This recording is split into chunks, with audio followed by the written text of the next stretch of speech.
Welcome back to another mini blog. তো আমি মিশো থেকে একটা এঙ্গেজমেন্টের জন্য পার্টির ডেকোরেশন থিম অর্ডার করেছিলাম। তো সেটাই চলে এসছে মাত্র 200 কত টাকার মধ্যে। এত কিছু দিয়েছে, একটা ক্যানোপি নেট, এই যে বেলুনের সেট, এটা হচ্ছে রিং শেপ বেলুন, আর হচ্ছে এঙ্গেজড লেখা, এই যে অ্যালফাবেটগুলো দিয়েছে, এগুলোকে ফুলিয়ে নিতে হবে। তো রিসেন্টলি আর একটা এলইডি লাইটও দিয়েছে, টুনি লাইট। তো প্রথমেই দেখিয়ে দিই, এই যে এই ক্যানোপিটা যে সাজায় না পর্দা মতন দিয়ে, তার উপর লাইট দিয়ে নেট মতন, তো সেইটা দিয়েছে। এটা 4 মিটার কি এরকম মতন হবে। তো এইটা আমার লাগেনি যদিও, তাও সেটে ছিল তো পেয়ে গেছি। আর এই রিং শেপ বেলুনটা এঙ্গেজমেন্ট ডেকোরেশন থিম যেহেতু চেয়েছিলাম, তো সেই কারণে এটা দিয়েছে।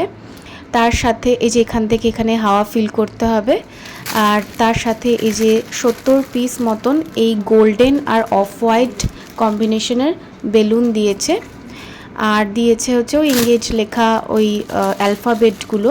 তো রিসেন্টলি আমার ননদের এঙ্গেজমেন্ট, মানে রেজিস্ট্রি ম্যারেজ, তো সেই কারণে ওকে সারপ্রাইজ দেওয়ার জন্য আমি মিশো থেকে এই engagement decoration, party decoration theme order করেছিলাম। এই যে দেখুন, রেজিস্ট্রির দিন ডেকোরেট করা শুরু হয়ে গেছে। ফুল ডেকোরেট করার পরে কেমন লাগছে সেটা দেখতে হলে নেক্সট পার্ট ভিডিওর অবশ্যই দেখতে হবে। ওপরে রেজিস্ট্রি চলছে, নিচে চলছে সারপ্রাইজ ডেকোরেশন। যদি ভালো লেগে থাকে তো চ্যানেলটিকে প্লিজ সাবস্ক্রাইব করুন।